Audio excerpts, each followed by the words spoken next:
Hello and welcome back to Star Citizen. My name is evenleasesc, and today on 10 Minutes More or Less Ship Review, right behind me, the Anvil F8C Lightning.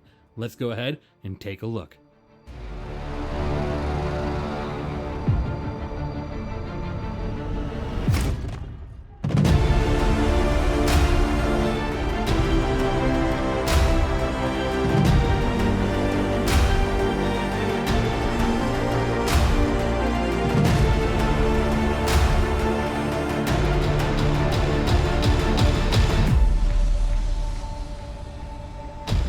Alright everybody, welcome back to another review. Today the F8C Lightning, a heavy fighter by Anvil. Wow, this thing is a fan favorite, and I'll say I feel like it's almost as popular as the Corsair. What a time to bring up the Corsair, right? I'm not going to touch on that right now. That'll be on its next review now that a lot of changes are happening to that particular ship. We're going to touch on that ship again here within the next month or two, so be prepared for that. Now, this ship here right in front of you is the F8C Lightning. This thing is just fantastic. It's got quite a few guns on it, and honestly, as a heavy fighter, she is very heavy. Her maneuverability isn't so great, and let's just go ahead and get into the stats, shall we? This thing, if you were to buy it during one of the gold ticket events, which seems to be reappearing, is $260 if you spend it on like a war bond. So if it's like just pure cash, no store credit, it's $260. But if you buy it in store credit, it's $300. So its price is up there, especially for a fighter, and let alone a heavy fighter, right? Its price is definitely high if you were to compare it to other ships, like the Aegis Vanguards. Those things are, they're a bit pricey as well. The heavier the fighter, the more guns, the more ability it has, and the cost is going to keep going up. Now, this ship isn't available to buy in game at this current time, probably because they want to keep going with the gold ticket events. It's a hot ticket item, and I think also because they want you to be able to earn this ship as like a reward for completing Squadron 42 or certain aspects of the campaign when that game comes out. So definitely something to keep an eye out on, that you don't even have to spend any money. You just might have to wait a little bit of time to get this ship if you just rather, obtain it for free through Squadron 42. So definitely something to consider. Now, looking at this ship's DPS, it does dish out 2,552, which in prior update, it was a bit higher at 2,871, but it's still pretty good. And that's because of the two size 3 CF337 Panthers, the two size 3 Tarantula GT870 Mark IIIs, which are ballistic like cannons, and then you also have two size 2 Tarantula GT870 Mark IIs, also ballistic cannons, and then you have two size 2 CF227 Badgers, which are the laser repeaters. Now, that's a lot of weapons. It's a lot of firepower. There's 8 total guns, allowing you to just kind of keep the shooting going while you try to track your target. You also have 8 size 2 Ignite 2 missiles, so it's not like the biggest missile payload, but it's definitely not the worst, right? Because you already have a lot of forward-facing firepower with this ship. The missile count really isn't that big of a deal, so that's manageable. Now, taking a look at the defense properties of this ship, obviously she's big. She's got a very big profile, so you are going to be pretty easy to track with that compared to something like an Arrow, the Gladius, or certain other ships.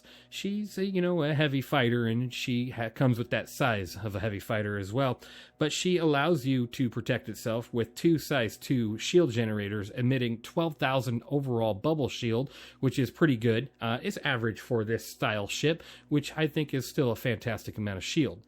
Now, looking at its ship HP, that is 47,015. So definitely not bad. While we still have ship HP, which we don't really know how long that's going to last, 4.0 might get rid of like overall health points overall and just turn it into more of a components battle, which will be interesting to say the least. But as of right now, this ship does have a pretty high up there health count. It's not the highest. It's not the absolute lowest for heavy fighters. I feel like it's pretty average. It's right in the middle, but it's not terrible. It used to be 46,370, so it just went up a little bit, and then that bubble shield actually went down quite a bit. It used to be 19,000, so a little bit of a hit there. Not terribly, but it's still not where it was when it first came out. I can already see the comments. Now, talking about this ship, it does have an internal storage, so 0.65 internal SCU. Definitely something that's kind of nice if you ever have a, need to store something. It's got the ability. It does not have its components or gold standard pass. This is a rather new ship, which I know I'm already going to hear, well, it's not new. It's been in the game for a long time. It's just, they just decided to randomly release it to the public. I just wish they would have, had its gold standard kind of out the gate, but that's okay. It's just another ship added to the line of ships that need it. 4.0 should see a lot of that get changed, so it'll be very interesting to see. 4.0 is shaping up to be a massive patch, even with them adding some of the things for that patch in now. This is just, it's still going to be a massive patch, and that's going to be interesting. Now, the top speed of this ship is 210 SCM with a 450 forward boost and a 228 backwards boost with a top nav speed of 1,120. I'm going to tell you, this ship is definitely not the fastest when it comes to a heavy fighter. It's actually the slowest out of all heavy fighters. And that's not, great, especially when you have one of the worst maneuverabilities also as a heavy fighter, which this one does. It does not turn well. She's very heavy, and it's hard to stay on target depending what you're fighting, right? So if you're fighting anything that's just slightly smaller or slightly more agile, it's going to be a battle of turning and trying to keep up with that. So definitely something to understand that you're not going to be able to outpace an F7C or an Arrow, a Gladius. Vanguard can actually outmaneuver you, which is quite interesting. Obviously, all these stats are prone to change. We're living in that right now, so definitely something to consider. Now, you do have 2,500 quantum fuel. That hasn't changed. That's the same, so that's kind of nice to know. A good amount of quantum fuel. It's going to allow you to go good distance before having to refuel. If you keep those ballistic weapons, like I always say, you're going to have to rearm anyways. Might as well refuel. Now, let's go ahead and get into a couple battles really quick with some AI and just see how this thing performs, and I'll be right back with you.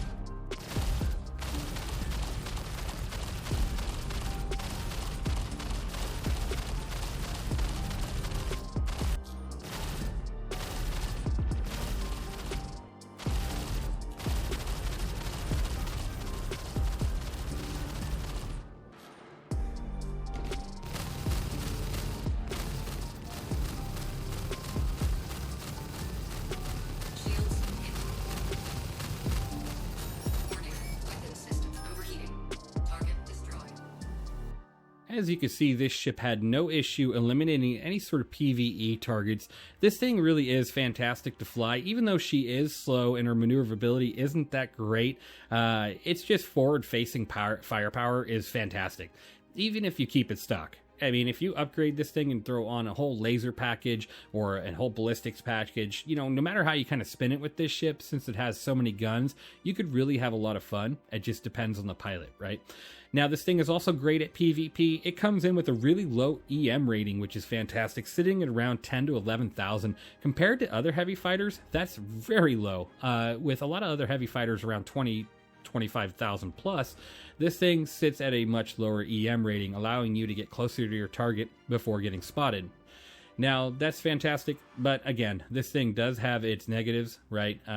Compared to a lot of the other ships currently available, especially ones that you can buy in-game. Now, this ship overall for me is a 7 out of 10, just due to that speed and maneuverability, as well as the components and gold standard pass. Now, if you don't count the components and gold standard pass, it's an 8 out of 10. She is a fantastic heavy fighter. She looks amazing, and I feel like she is just really fun to fly. She's got a very aggressive looking stance, and it's a very scary looking ship when it's coming right at you.